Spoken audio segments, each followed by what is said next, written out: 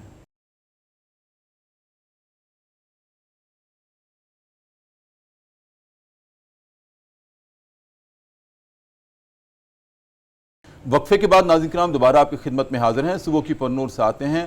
ہمارا پروگرام ہے صدائے قرآن پبلک نیوز ٹی وی کے اوپر, اور آج ہمارا سبق ہے سورہ آل عمران کی آیت نمبر 14 سے لے کر 17 تک.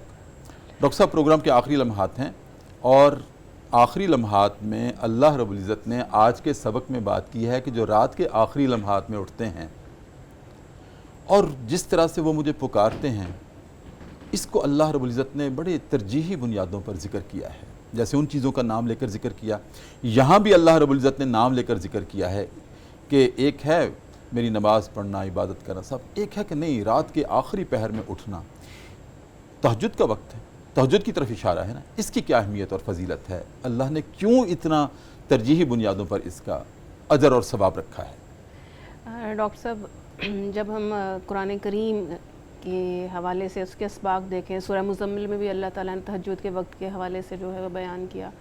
نبی کریم صلی اللہ علیہ وسلم کی سنت مطہرہ بھی تھی کہ بطور خاص اب تہجد کا اہتمام فرماتے تھے.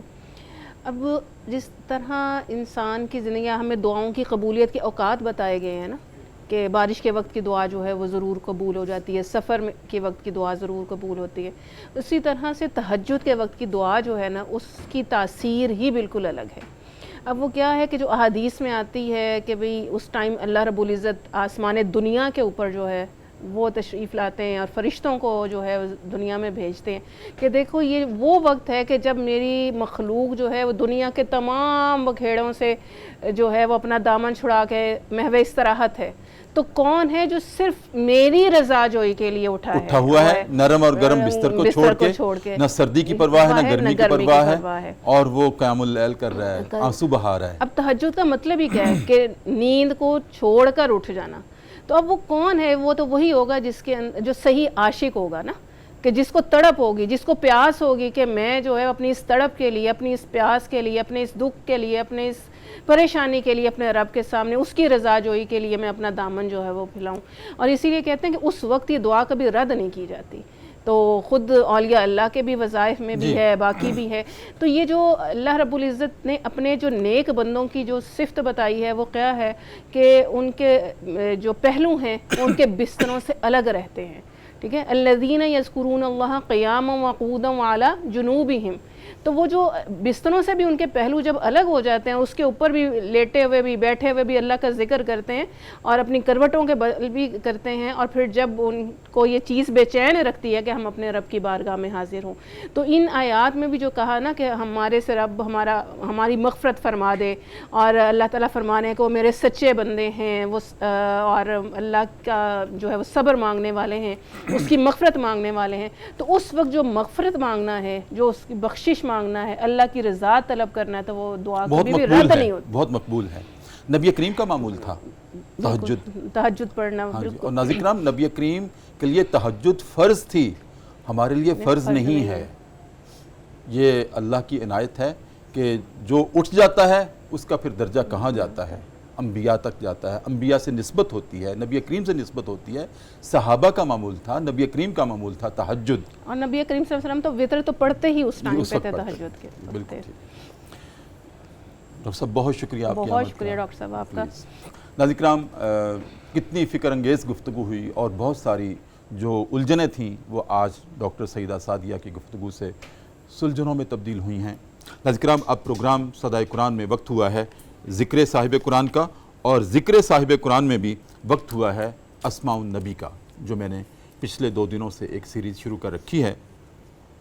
ناظرین کرام قرآن مجید میں جو اللہ کے پاک نبی کریم صلی اللہ علیہ وسلم کے اسماء گرامی میں نے اخذ کیے ہیں اپنی کتاب میں نے عرض کیا تھا کہ یہ جتنے بھی اسماء النبی ہیں یہ سیرت کے دروازے ہیں، یہ محض کوئی نام نہیں ہیں، بلکہ ایک ایک دروازے میں اگر داخل ہوا جائے تو پورا جہان آباد ہے سیرت کا، اگر اس میں غور و فکر کرے تو۔ آج ہے سیدنا الامین صلی اللہ علیہ وآلہ وسلم، امانت دار اس کے معنی ہیں، اور اس کا حوالہ ہمیں قرآن مجید سے ملتا ہے۔ میں نے عرض کیا تھا کہ میں صرف آیت نمبر اور سورت کا نام آپ کو لکھوا دوں گا تاکہ آپ ریکارڈ کر لیں اور بعد میں اس کی تفصیل تفاسیر سے آپ دیکھیں، کیونکہ ہمارے پروگرام کے یہ آخری لمحات ہوتے ہیں، صرف برکت کے لیے یہ ذکر صاحب قرآن کرتے ہیں، تاکہ ایسا نہ ہو کہ ہم صرف قرآن کی بات کر لیں، صاحب قرآن کی بات نہ کریں۔ تو اللہ رب العزت کی رضا کے لیے ہم آخر میں نبی کریم کی رضا بھی چاہتے ہیں کہ دربار رسالت میں ہماری حاضری بھی لگ جائے۔ سیدنا الامین امانت دار، اور ناظرین کرام اس کا حوالہ ہے سورہ النساء کی آیت نمبر 58 میں، سورہ الدخان کی آیت نمبر 18 میں، سورہ المعارج کی آیت نمبر 32 میں، اور سورہ التکویر کی آیت نمبر 21 میں۔ 4 آیات سے نبی کریم صلی اللہ علیہ وسلم کا اسم گرامی الامین اس کا استخراج ہو سکتا ہے۔ اور اس کے بعد سیدنا الاول، سب سے پہلے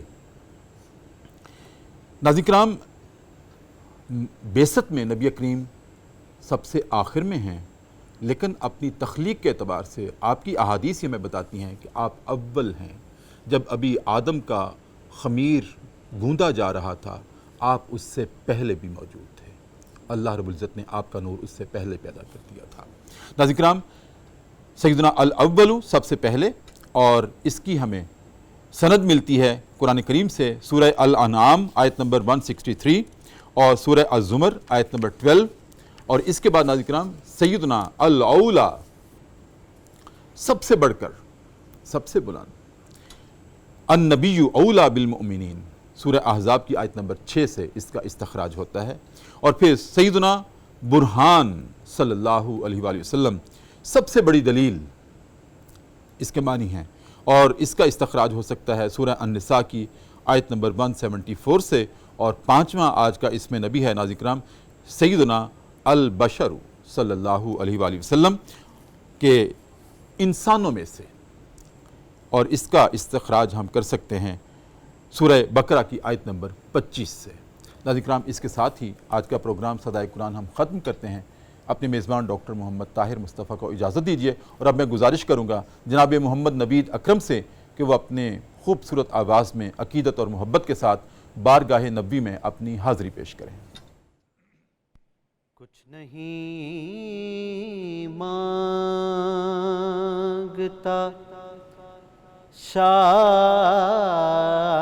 شاہوں سے یہ شیدا،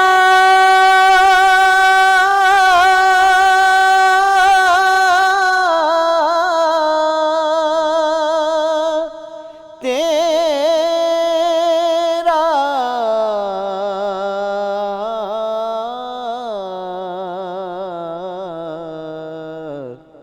اس کی دولت ہے فقط نقش کفے پا،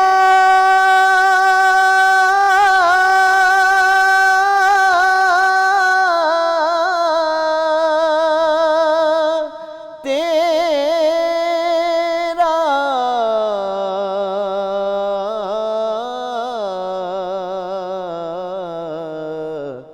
کچھ نہیں مانگتا۔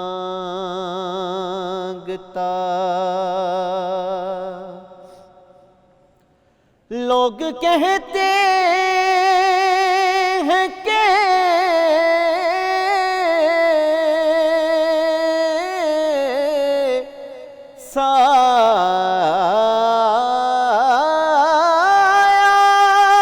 سایہ تیرے پہ کر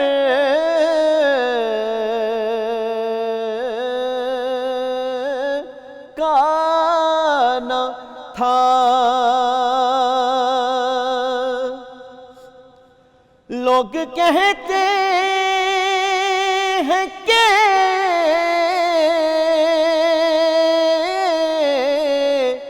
سایہ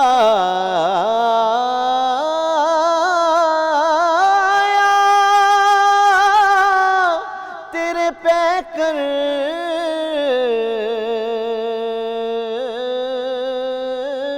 کا نہ تھا،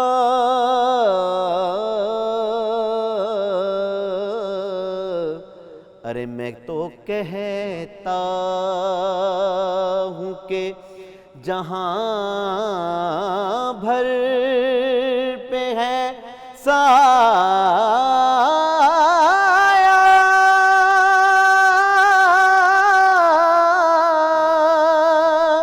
تیرا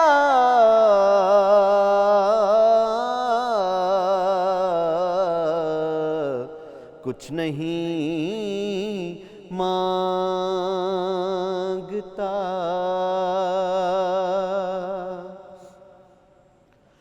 پورے قد سے جو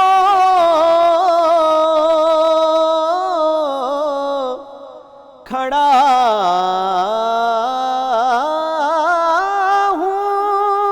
ہوں تو یہ تیرا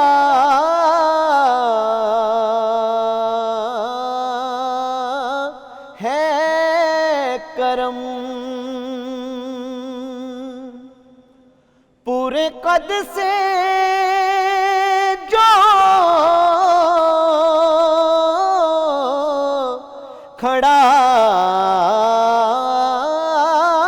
ہوں تو یہ تیرا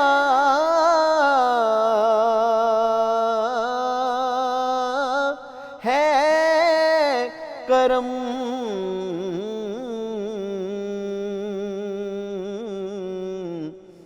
کہ مجھ کو جھکنے نہیں دیتا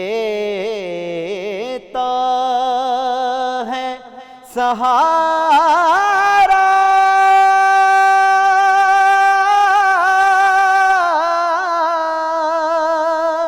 تیرا